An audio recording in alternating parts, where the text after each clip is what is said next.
there's a lot of parts to regulating the event, being an inspector of the event, and we're going to break down to all the new people who are here, who's never done a show before. This is where y'all going to start out from the weigh-in, if you get assigned to a weigh-in, or if you get assigned just to do the fight. Okay, usually when the weigh-in is when somebody shows me initiative and they say, you know what, I want to learn more about the weigh-in.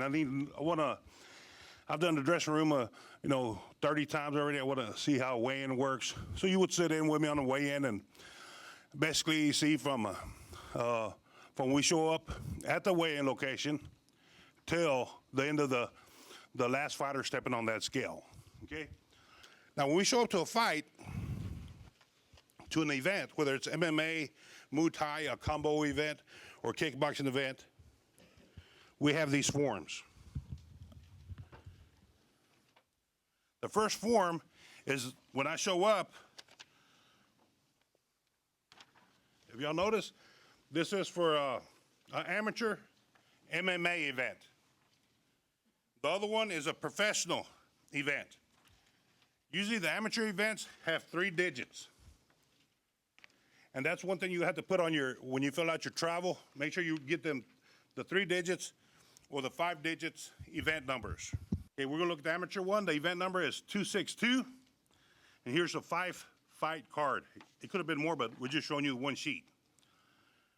At the office, before this fight, 21 days before this fight, all of this research was put in to get to this point here. The promoter, the association, was putting the names in for approval. We would look at each fighter. We would look at fighter on fight 1, fighter A, and then fighter 2. Make sure they were evenly matched or close to it. They were approved. Make sure they had medicals, because medical requirements were met. Now, if you see that sign, it says good. So we don't need no more paperwork from him at the weigh-in. We need to check his ID. The date of birth there is when you check their ID, matches that date of birth. And their legal name matches no fighter A. The forms ID we accept at a weigh-in are driver's licenses, state-issued ID cards, passport, military IDs. Okay, we don't do flea market ones or even inmate ones. Okay, just the 4 that I talked about. A lot of times you get to a weigh-in, and if you're assisting me or one of the other supervisors, that might be your duty, is to check the IDs as they come across. If they don't have the ID, they'll come out with a story such as, I left at the house. Okay, well, your response to that would be, all right, before you fight tomorrow, if they can't get it there to you that afternoon, is make sure you present the ID to me, and on this piece of paper, by his name, where it says amateur MMA ID, right in there, just write tomorrow. Okay, that way you know you got to see his ID in order for him to fight. Now the MMA ID, we're going to pretend like all these people need it. You see, fighter 1A needs a fighter ID. This form here is a fighter ID. That's what they fill out for boxing is fighter ID. For MMA is the national ID. The purpose of these IDs is that if anybody comes to fight in your state, they need to be issued a federal ID from that state. Okay, the federal IDs, they're issued. They look like this. They got the fighter's picture, his date of birth, his address, and the number that was assigned to him. If they already have an ID, we're gonna put the number on here, and they gotta present this in here. They can't have it written on a piece of paper and show it to you. You actually gotta see this firsthand in order for them to fight. If they lost it, they gotta get one reissued. If you look at that page right there, it says new, renew, or reissue. You're gonna reissue it. They fill out this, and when they fill it out, you still need to see their ID to verify all the information they got here and make sure he's the right fighter. At that time, the supervisor, or you yourself, if you have ways of taking a picture, you will take a picture and label it and email it to one of the TDR personnel, which we will tell you who it is, in order for him to issue that ID in the next couple of days. On the top part, it says federal, national ID. If it's federal, it's a boxer, you circle federal. If it's a MMA, you circle national. So they got this filled out now. The next part that we're gonna need is the contestant information sheet. On the top it says amateur. And that got like 5 slots where people put their names in. Once we get there and we hand out all the papers they're gonna need, because we know he's gonna need a federal ID, we're gonna hand them this. We're gonna hand them this, you say, you fill this out, bring me back your application for your ID, and who's working in your corner, and bring me their licenses. John Doe is gonna put his name right here. He's gonna put 3 cornermen, Mo, Larry, and Curly. He's gonna put their license number with expiration date, and then he's gonna bring it to you at the table. That's where you're gonna set up. When you go, well, first of all, let's backtrack a little bit. When you get there, you're gonna find the location of the weigh-in. You're gonna find where your workstation is gonna be at, and you put out all the paperwork, which is gonna be this one. The boxing one is just same thing, or MMA, same thing, but without the words amateur. You're gonna put out some seconds applications, a stack of seconds applications. You might want to, if we don't bring them, and we ask you to bring them, you might bring 20. Behind the seconds application is the instructions how to fill it out. Okay? Now, if you look at question number 9 on the seconds application, it says, have you ever been convicted or placed on deferred adjudication for any misdemeanor, felony other than a minor traffic violation? And they check yes. With this application must be accompanied with a criminal history questionnaire. Okay? Now, they don't have to be specific, because a lot of times some of these guys is from 12 years ago, 10 years ago. They're not going to remember the court number, but as long as they put enough information, because we do a criminal background, we're verified that, this is the person, this was what he was charged with, and this was what the final outcome was, then he'll get his license. The other thing you're gonna put out is the federal ID application. So that's the papers you're gonna have.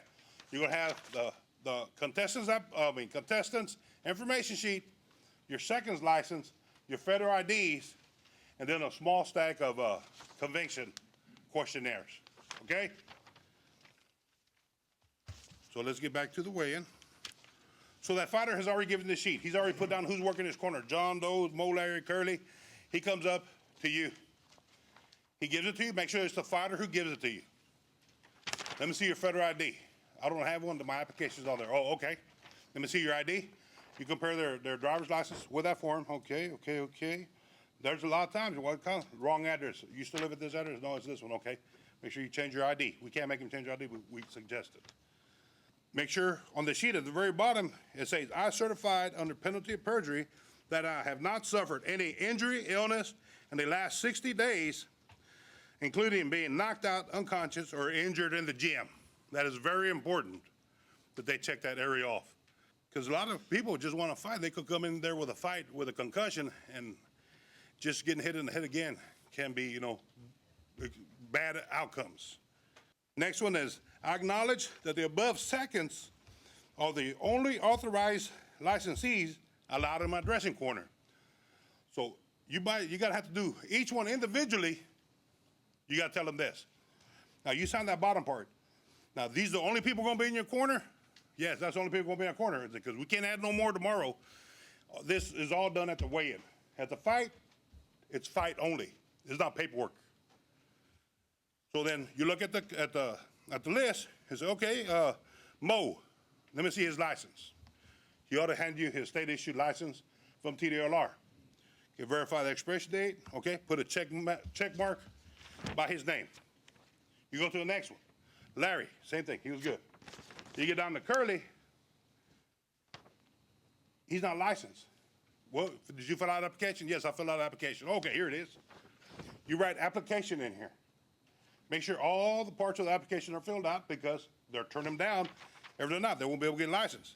Now, if you go back to the seconds application, one of the biggest things that keeps people from getting their license is number 4. Social Security number, and number 5, foreign national passport number. If they're a fighter from another country, more likely they're not going to have a Social Security number unless they've been here a long time. They've already established one, or a EINT number, which is an employee identification number. Sometimes we're not immigration, but we get people without documentation who come to fight. And under foreign national passport number, if they don't have a passport, make sure you put the name of the country that's there, whether it's Cuba nationalist. That we know he don't got no papers, and that the ID that he showed us, which was usually a residence card from that country, and you'll tell because they still got all the security features. And if not, ask the supervisor, and he tell you if that's acceptable for him. Most of them got passports anyway. Okay, and those are the ones that usually leave left out. A lot of people from stateside don't want to put their Social Security number on there. They say, you have to put it on there, otherwise we can't license you. Well, I've been, identity theft has happened to me before. So I'm sorry, it's kept strictly confidential. And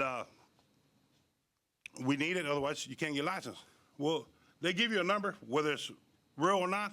We'll catch it once it goes through our licensing process. Whether it's a bogus number, then he'll be put where he can't work because he won't get his license.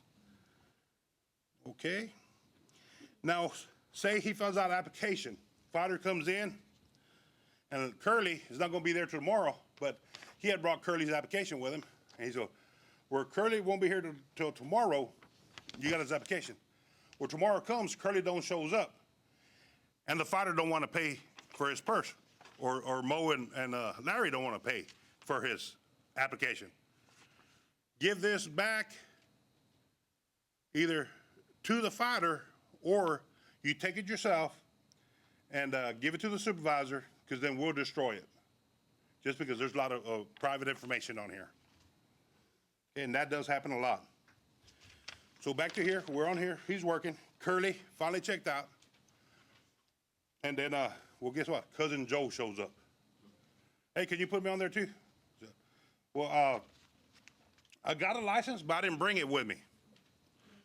The way to access your license, if you lost it or you can't find it, is what you do is tell them, go to our website. Once again, it's combative.sports at tdlr.texas.gov. On that page, you can do a license search and you'll find your license, and you can print up your license off that paper. We'll accept that. A lot of times, you get them to do this. They look it on here. You can find it on your iPhone or any device you might have. Look, here it is. My rule of thumb is, if DPS will take this as my driver's license, then we're going to take their license as this. But until then, they got to show it, because it's in the rules that you got to present your license whenever asked. Okay, so they always got to have their license. So if they print it up, then they got it.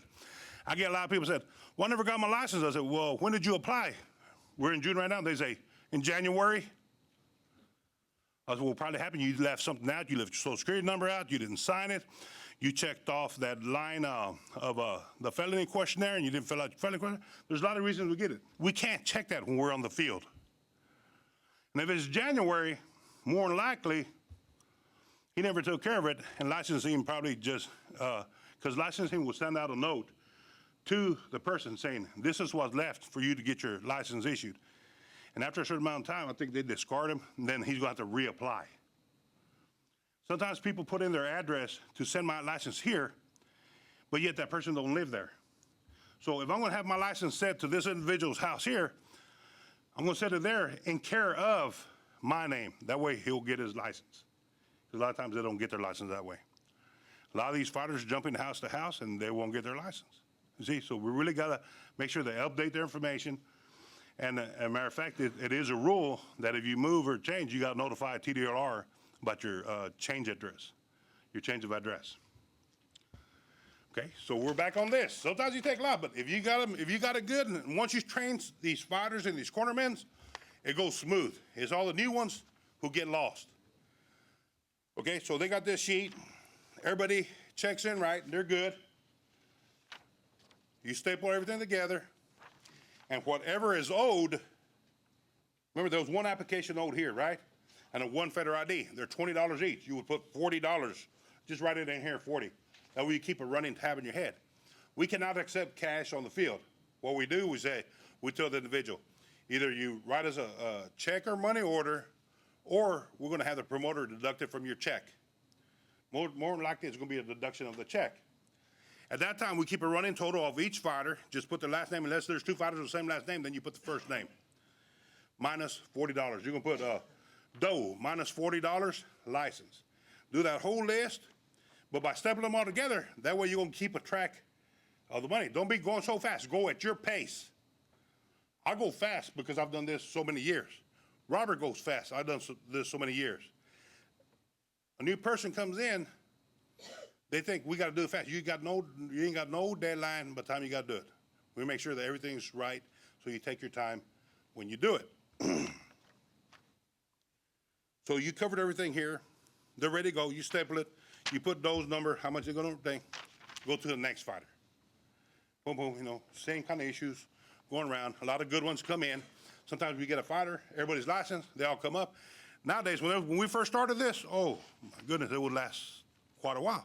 Now, most of these people, these trainers know what we expect. They come in, we get out of there in less than an hour, 45 minutes before they step on the scales. So then, the next day, we get to a fight. Oh, John Doe here says, hey, Larry couldn't make it. He had a family emergency. I'd like to replace him with my other cousin, Champ.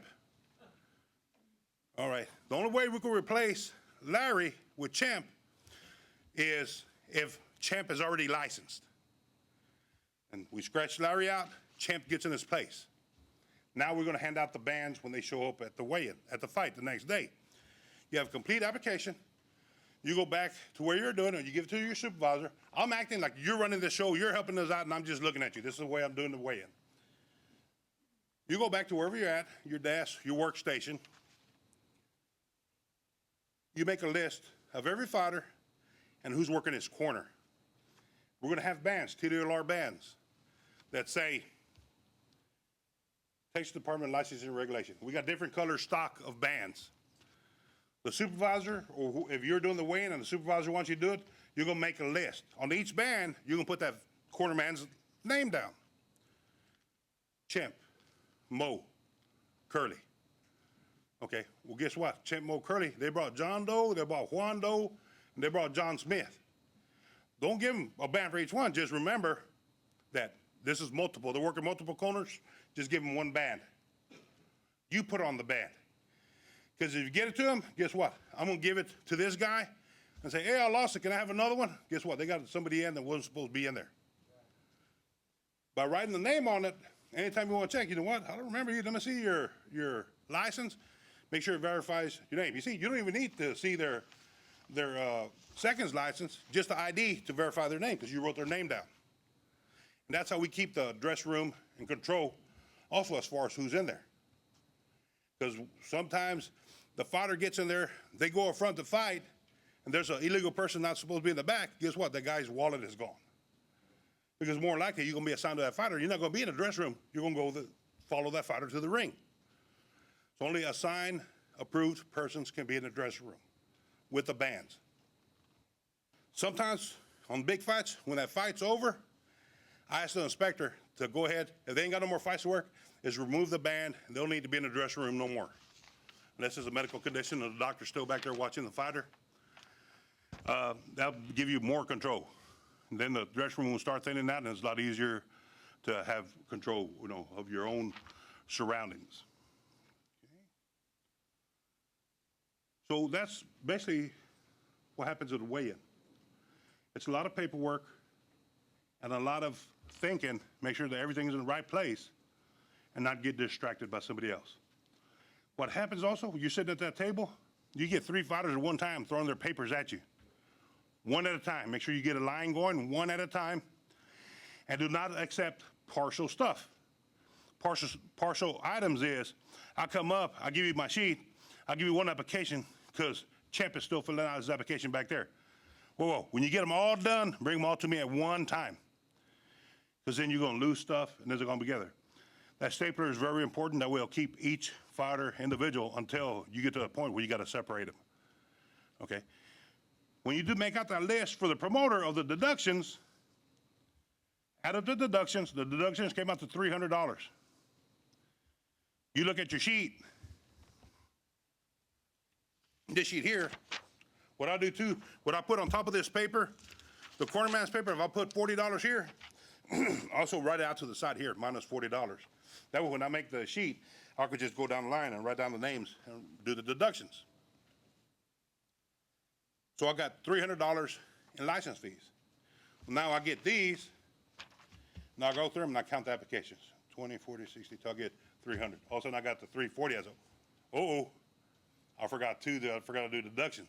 So then basically you gotta go investigate, say, I took off 40, you look at his, okay, there's the 2 applications, he's good, go to the next one, because you got in a hurry and you missed them, okay? So be real careful, and that's how we double check yourself as far as the weigh-in. There's one more form that I didn't print up. It's called the pre-fight physical form. That comes in with the weigh-in.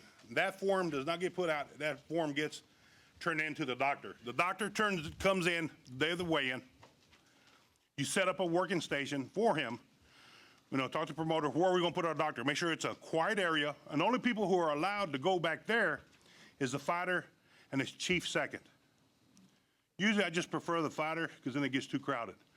They get in line, the doctor does a physical, and it's a quick physical, you know, such as, you know, he checks their hands, make sure, you know, their eyes, their blood pressure, their heart rate, you know, their, what's that called, Doc? Range of motion. And he passes them. A lot of fighters get disqualified because of high blood pressure. Okay, so that's why it's important for us to do a pre-fight check before they step in that ring. But they do that the day before. After the doctor's finished, he gives you that form. That's when the fighters start stepping on the scale. Now, you don't say, all right, you first, you second, you third. Get with the promoter, because he might have, it's part of his promotion, how he's gonna call people. Because the promoter is out to make money, believe it or not. So he could have got a sponsorship for the weigh-in, so they wanna call the fighters in a particular order. Now, if they have a promoter there, you ask the promoter, you got an announcer? Yes. I said, what order are you gonna run in? And then if it's a pro fight, you say, can I see the contracts? He's gonna give you the contracts, and on the contract, it says what weight they agreed to fight in. On that one section, on this paper here, right by their name, this fight here is for 148 pounds. The contract says you're right, 148, 125, 118, heavyweight, HWY. That way when you get up there, you're prepared to know where to put the scale at. We ask for a slide scale, like the doctor scales, physician scales. You know, got the slide bar on top, or we got digital scales now that need to be approved and calibrated, because a lot of people try to bring, we've had the new promoters try to bring bathroom scales that are digital scales. That's fine and dandy, but we don't accept those. The ones we accept are digital scales that have an automatic lockdown. So as soon as you hit your top weight, instead of going, you know how the scales go, a pound up, pound down, boom, it got and locks down. Those are the approved digital scales. Even the big ones that you put the big bars, like they use for cattle and stuff like that, we've used those before too, got the slide scale. So you have the paper, you done took their weights on their contracts, and amateurs, they don't fight on contract weight. They fight on agreed weight. So on agreed weight, once again, you write it right there by the name, 140, 150, 160. Now, let's go to our rule book here. On page 39, weight categories and weigh-in. And letter D is the weight allowances. I'm going to explain the weight allowances here in a second. Everybody at that page already? Page 39 in the rule book? Okay. So fighter A on fight one, they agreed to fight 147 pounds. Well, before they step on the scale, what you do is you zero out that scale, put the scales all the way down to zero, and make sure that balance beam is right dead center, and you get two people to verify it. Usually one guy for one camp and one guy for another camp. You verified it 0? Okay.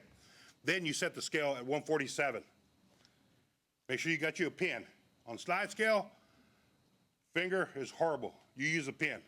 Tap, tap, tap, tap, tap to move it over, because you want to get the exact weight, whether it's a quarter, a half, or 3/4, or right on the money.